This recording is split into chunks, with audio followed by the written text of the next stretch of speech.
এর আগে বারবার দেখিয়েছি ট্যাবের টাকা জালিয়াতি, তাতে বহু গ্রেফতারও করেছে পুলিশ, এবং চোপড়া উত্তরবঙ্গ হচ্ছে একটা ভর কেন্দ্র।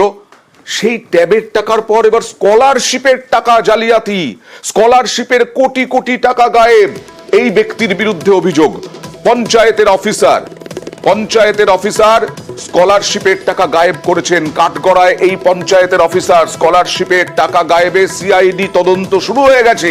কথা বলবো প্রতিনিধি চঞ্চলের সঙ্গে। কবে থেকে এই রকম স্কলারশিপের টাকা গায়েব হতে শুরু করেছিল, এই পঞ্চায়েত অফিসারের বিরুদ্ধে কি অভিযোগ আছে চঞ্চল?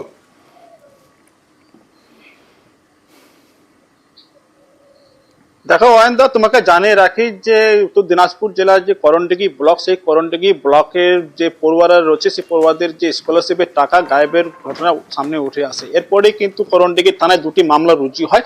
সেই দুটি মামলায় দেখা গেছে করণডিঘি থানা পুলিশ বেশ কয়েকজনকে গ্রেপ্তার করেছিল। তারপরে কিন্তু দেখা গেছে সেই মামলাটি কিন্তু সিআইডির হাতে হস্তান্তর হওয়ার পরে সিআইডি এই ঘটনা তদন্তে নামে, এবং এই ঘটনা তদন্তে নামার পরেই দেখা গেছে যে সিআইডির নজরে যেটা হচ্ছে যে এই যে চোপড়া ব্লকের যে দাসপাড়া গ্রাম পঞ্চায়েতের এক্সিকিউটিভ যে অফিসার রয়েছেন তাজাদুল হক, তার বাড়ি হচ্ছে করণডিঘি ব্লকের কেশবপুর এলাকায়। সেই অফিসার কর্মরত অবস্থায় রয়েছেন তিনি দাসপাড়া গ্রাম পঞ্চায়েতের এক্সিকিউটিভ অফিসারে।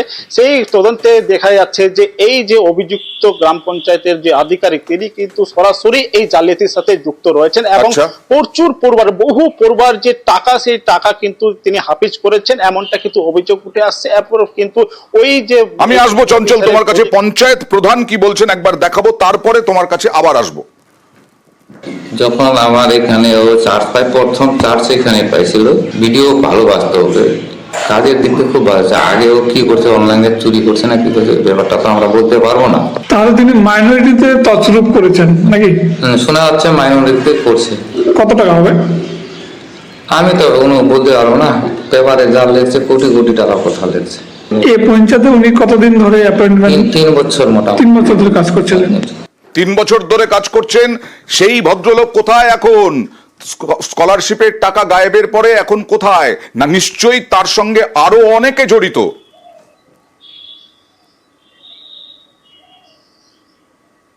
দেখো, সেই তদন্তেই জানতে কিন্তু সিআইডি ইসলামপুর মহকুমা প্রশাসন এবং যে চোপড়া ব্লক প্রশাসনকে কিন্তু একটি চিঠি দেওয়া হয়, বা সেই চিঠিতে উল্লেখ রয়েছে যে সেই ব্যক্তি কিন্তু বহু পূর্বার টাকা হাফিজ করেছে, তার বিরুদ্ধে জালিয়াতির অভিযোগ রয়েছে। সেই নিয়ে কিন্তু একটা পদক্ষেপ নিতে চাচ্ছে সিআইডি। সেই পদক্ষেপের আর্জি জানিয়ে ব্লক প্রশাসনকে দেওয়া হয় চিঠি, এবং সেই ব্লক প্রশাসনের মারফতে কিন্তু পঞ্চায়েতে চিঠি যাওয়ার পরেই কিন্তু তৎপর হয় পঞ্চায়েত প্রধান, এবং সঙ্গে সঙ্গে কিন্তু ওই যে এক্সিকিউটিভ অফিসার তার যে সমস্ত দায়িত্ব, সেই সমস্ত দায়িত্ব থেকে কিন্তু সরিয়ে দেওয়া হয়। পাশাপাশি যে পঞ্চায়েত সূত্রে যেটা জানা গেছে যে মানে প্রায় 2 থেকে 3 মাস ধরে তিনি ঠিক মতন পঞ্চায়েতে আসছেন, অর্থাৎ তিনি সেই যে সিআইডি যেটা অভিযোগ বা সিআইডি যেটা সূত্রে জানা, মানে চিঠি সূত্রে জানা গেছে যে ওই পঞ্চায়েত অফিসার কিন্তু ফেরার রয়েছে, তার খোঁজে তল্লাশি চালাচ্ছে সিআইডি। একেবারে পঞ্চায়েত অফিসার তিনি ফেরার, এখন তার খোঁজ চলছে। দেখা যাক তাকে ট্র্যাক করতে পারে কিনা, তদন্তকারী অফিসাররা পারেন কিনা।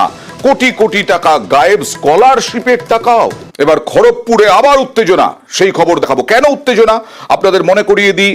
বারবার রেল কোয়ার্টারে উচ্ছেদের একটা অভিযানের বিভিন্ন সময় রেল প্রচেষ্টা চালিয়েছে, কিন্তু বাধা হয়ে দাঁড়িয়েছেন বিভিন্ন রাজনৈতিক নেতৃত্ব। তারা তাদের বক্তব্য, এদেরকে উচ্ছেদ করলে কোথায় যাবেন তারা। গতকাল রেল কোয়ার্টারে খড়গপুরে সংস্কার সারাইয়ের কাজ হচ্ছিল, সেখানে চলে গেল রেল কর্তারা। দেখুন,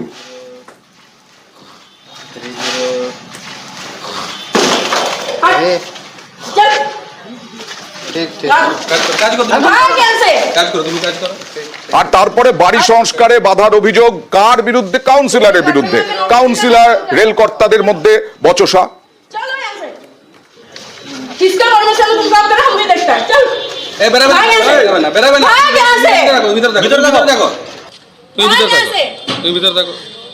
এই যে কাউন্সিলরের লোকজন বলছেন তুমি ভেতরে থাকো, রেলের কর্তারা বলছেন বেরিয়ে যেতে।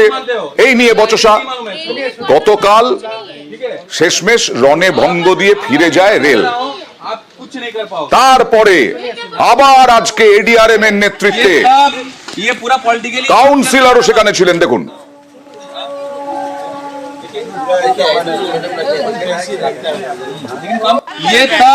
ये पूरा पॉलिटिकली बात कर रहा है मैडम आप। इसका मतलब आपको बीजेपी का गवर्नमेंट यहाँ पर भेजा गया है, आपको बीजेपी के लोग यहाँ पर भेजा है मैडम।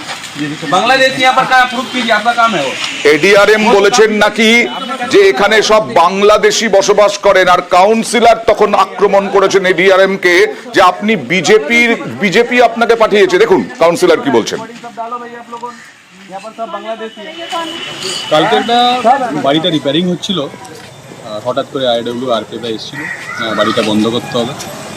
গরিব মানুষ আগে রিপেয়ারিং করে না থাকলে পরে মরে যেতে পারে।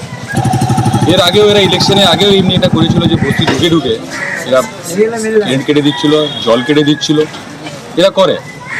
তো এনার কালকে আইডব্লিউ এসেছিল, আজকে এখানে মনে হচ্ছে রেলের এডিআরএম এসেছিল। তো ফিরে গেছে? হ্যাঁ, ফিরে গেছে, চলে গেছে। কাজ কি বন্ধ করে দিয়েছে? না, কাজ বন্ধ করে আপনারা বাধা দিয়েছেন? এডিআরএম এসে বলছে, হঠাৎ করে একটা ভাষাটা বললো যে হঠাৎ করে বলছে এখানে সব বাংলাদেশি এসে বসে আছে। এরা দীর্ঘদিন আজকে 100 বছর লোক এখানে উপরে হয়ে গেছে, যে ব্রিটিশ কাল থেকে লোক বাংলাতে কাজ করে করে থাকতে, তাদের পরিবার থেকে পরিবার, সেই পরিবার থেকে আজকে এই পরিবার হয়েছে, এদেরকে বলছে বাংলাদেশ থেকে এসছে। এটা কে বলেছে? ADRM madam. তো আপনারা প্রতিবাদ করেননি? আমরা প্রতিবাদ করলাম, প্রতিবাদ যখন করলাম বোধহয় রেকর্ডিং করবে না, কিছু করবে না। হঠাৎ করে এই ভাষাটা বলেছে যে এরা সব বাংলাদেশ থেকে এসছে, মানে এই জায়গাটা পুরো বাংলাদেশি ভাষাভাষী, বাংলাদেশি লোক এখানে বসে আছে বলছে। আর এডিআরএম কি বলছেন একবার দেখাই। प्रॉब्लम हुआ था मैडम? कोई प्रॉब्लम नहीं है यहाँ पे, नहीं मतलब क्या एलिगेशन कोई है? प्रॉब्लम नहीं है। हम लोग यहाँ सफाई अभियान कर रहे हैं। अच्छा, वो काउंसिलर लोग का अभियोग था कि आप लोग जब कोई क्वार्टर रिपेयर करता है तो आप लोग आके बाधा दे रहे हैं सर। एलिगेशन है इनका? है क्या? है? तो आप लोग किस लिए आए हैं आज यहाँ पर, किस लिए आए हैं? सफाई अभियान। গতকালই কাউন্সিলরের বাধায় ফেরে রেল, আজকেও বাধা, এবং বলা হচ্ছে এডিআরএম নাকি বাংলাদেশি বলা হয়েছে, বাংলাদেশের লোক সমস্ত। কথা বলবো, সরাসরি চলে যাব প্রতিনিধি শঙ্করের কাছে। শঙ্কর, শেষমেশ কি হলো? এই এডিআরএম বলছেন কোনো অসুবিধে নেই, কোনো কিছু নেই, যখন বলা হচ্ছে কেন এসেছেন কিছুই বলছেন না, তাহলে সমস্যাটা কোথায়?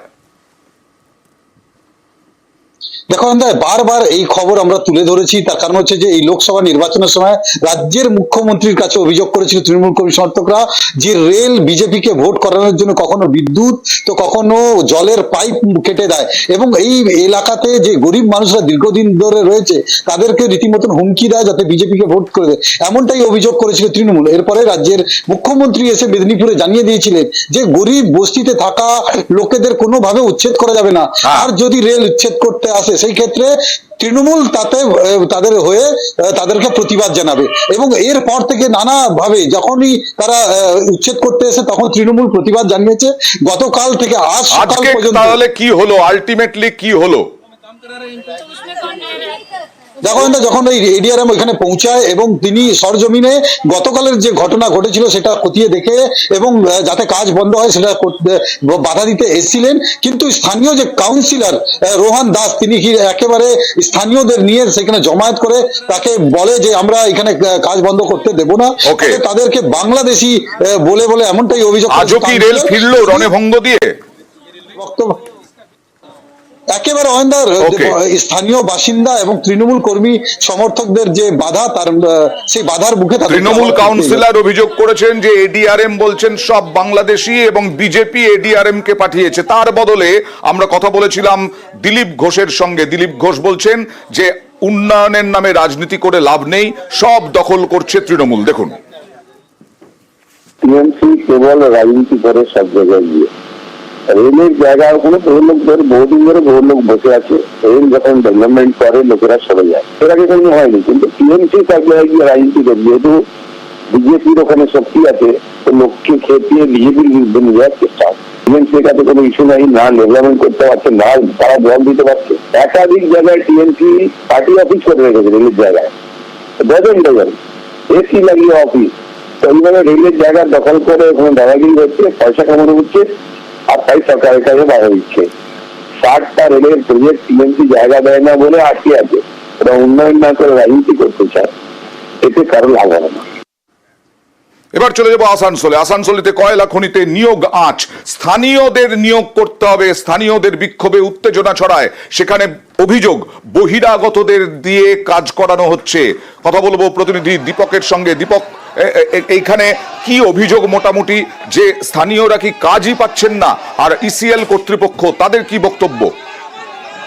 দেখো, ইসিএল জানিয়েছে কি এই যে বেসরকারি কারখানা রয়েছে বেসরকারি সংস্থার হাতে তুলে দেওয়া হয়েছে এবং এই কয়লা খনি থেকে কয়লা উত্তোলন করবে এক বেসরকারি সংস্থা।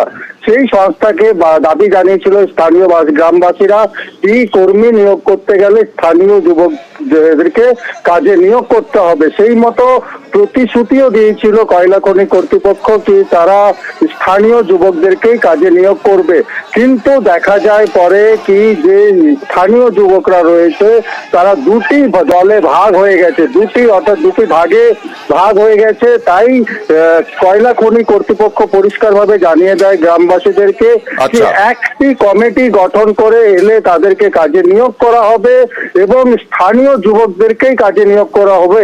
দুই পক্ষ যদি তারা দাবি জানায় কি আমাকে নিয়োগ করতে হবে বা আমার দলের নিয়োগ করতে হবে, তাতেই সমস্যা তৈরি হবে। যদি এক পক্ষে নিয়োগ করা হয় তাহলে দ্বিতীয় পক্ষ কয়লা উত্তোলনের কাজে বাধা করতে পারে, এমনটাই আশঙ্কা করছে কয়লা খনি কর্তৃপক্ষ। তাই তাদেরকে আবেদন জানানো হয় এবং আজকে তা নিয়েই কিন্তু উত্তেজনা ছড়ায়। পরে ঘটনাস্থলে কুলটি থানার পুলিশ পৌঁছে পরিস্থিতি নিয়ন্ত্রণে এনেছে এই মুহূর্তে। যদিও কয়লা খনিতে যে স্বাভাবিক কাজকর্ম রয়েছে তা কিন্তু আজকে বিক্ষোভের জেরে ব্যাহত হয়েছে। বিভিন্ন সময় কোম্পানি আমরাকে বলেছে যে আপনাদের লোকাল লোককে আগে কাজ দিব, কিন্তু আজ পর্যন্ত আমাদের একটা লোক নেওয়া হয়নি। এই লাগাতার আন্দোলন চলবে এখানে যতক্ষণ না আমাদের কোম্পানি আমাদের সমস্ত লোককে আগে ওরা নিয়োগ দেয়। আজকেই 6 মাস থেকে আমাদের আন্দোলন চলছে, তো 6 মাস থেকে এরা শুধু আশ্বাস দিচ্ছে যে না কাজে নেওয়া হবে, কিন্তু তার মধ্যে এরা বাইরের থেকে লোকজন এনে কাজ করাচ্ছে। যাদের জমি জায়গা গেছে তাদের চাষবাস হচ্ছে না, তাদের সমস্ত তারা বাড়িতে বসে আছে, বাইরে কাজ করতে যাচ্ছে কেউ কেউ। তার বাইরে এখানের মানুষ বাইরে যাবে আর বাইরের মানুষ এখানে আসবে, এটা কোন ধরনের নিয়ম? এবার পানিহাটির খবর, সমস্যার শেষ নেই, কখনো নিকাশি, কখনো আবর্জনা, কখনো রাস্তা। সেই পানিহাটিতে 31 নম্বর ওয়ার্ডে এবার বেআইনি পোল্ট্রি ফার্ম, আর সেই পোল্ট্রি ফার্মের পুতিগন্ধে ব্যাপক নাজেহাল স্থানীয় বাসিন্দারা, এমনটাই অভিযোগ পানিহাটির 31 নম্বর ওয়ার্ডের সরব বাসিন্দারা। কথা বলবো প্রতিনিধি সুবীরের সঙ্গে। সুবীর, কি জানা যাচ্ছে, কিভাবে হলো, সাধারণ মানুষের কি সমস্যা?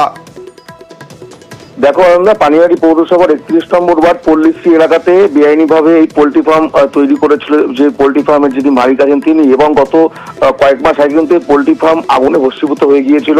তারপরে কিন্তু এই পোল্ট্রি ফার্ম আবার নতুন করে যখন যে পোল্ট্রি ফার্মের মালিক যখন তৈরি করার কাজ করছিলেন, সেই সময় এলাকার বাসিন্দা যারা রয়েছেন তারা কিন্তু বাধা দেন এবং তারা বিক্ষোভ দেখান। পাশাপাশি তোমাকে জানিয়ে রাখি, পৌরসভা থেকে শুরু করে স্থানীয় কাউন্সিলরকে বারবার লিখিত চিঠি দেওয়া সত্ত্বেও কিন্তু কোনো রকম যখন তারা কোনো পদক্ষেপ দেয়নি, তারপরে কিন্তু এলাকার বাসিন্দা তারা বিক্ষোভ দেখায় এবং তারা পরিষ্কারভাবে জানিয়েছেন কিন্তু যে এই কোনো রকম ভাবে জনবসতিপূর্ণ এলাকাতে এই পোল্ট্রি ফার্ম তারা তৈরি করতে দেবেন না। এতদিন ধরে কি করছিল পুরসভা? পুরসভাকে তো বারবার জানানো হয়েছে বলা হচ্ছে। হ্যাঁ, সেই জায়গা থেকে পৌরসভাকে জানানো সত্ত্বেও যখন পৌরসভা কোনো ব্যবস্থা দেয়নি বা কোনো পদক্ষেপ নেয়নি, তারপরে কিন্তু এলাকার বাসিন্দারা বিক্ষোভ করতে বাধ্য হয়েছে এবং এই বিক্ষোভের জেরে কিন্তু নড়ে চড়ে বসেছে পানিহাটি পৌরসভা এবং পুরপ্রধান পরিষ্কারভাবে জানিয়েছেন কোনো রকম ভাবে কিন্তু নতুন করে এই পোল্ট্রি ফার্ম ওই জনবসতিপূর্ণ এলাকাতে তৈরি করতে তারা দেবেন না। দেখা যাক পুরপ্রধান এই আশ্বাস দিয়েছেন, কতটা পদক্ষেপ করা হয় এবং পরবর্তী সময়ে কি পরিস্থিতি হয় সেদিকে তোমার মাধ্যমে নজর রাখবো। দুর্গন্ধে আমরা এই এলাকার লোক সব মানে মৃত্যুর মুখে চলে যাচ্ছি। প্রত্যেকে বয়স্ক লোক, আমরা শ্বাসকষ্টে ভুগছি দিনের পর দিন। আমরা চাই এই পোল্ট্রি যেন কোনোভাবে এখানে পুনরায় না আবার করতে পারে। যাতায়াতের রাস্তা সব সময় ব্লক থাকছে, বেরোতে পারছি না, 2-4টে ভ্যান, 2-4টে গাড়ি। তারপর তো একটা পিছনে ঘর করেছে একটা আড্ডার জায়গাটা, সেখানে মদের ফোয়ারা বসে। আমরা এখন চাইছি পোল্ট্রিটা উনি না করে যাতে উনি একটা ভালো ভদ্রচিত ব্যবসা করুক, আমরা যাতে এখানে একটু ভালোভাবে সুরক্ষিত বাঁচতে পারি। কিন্তু এটা অত্যন্ত বেআইনি কাজ। মানুষের যে বক্তব্য আসছে সেই বক্তব্য শুনে আমরাও একমত।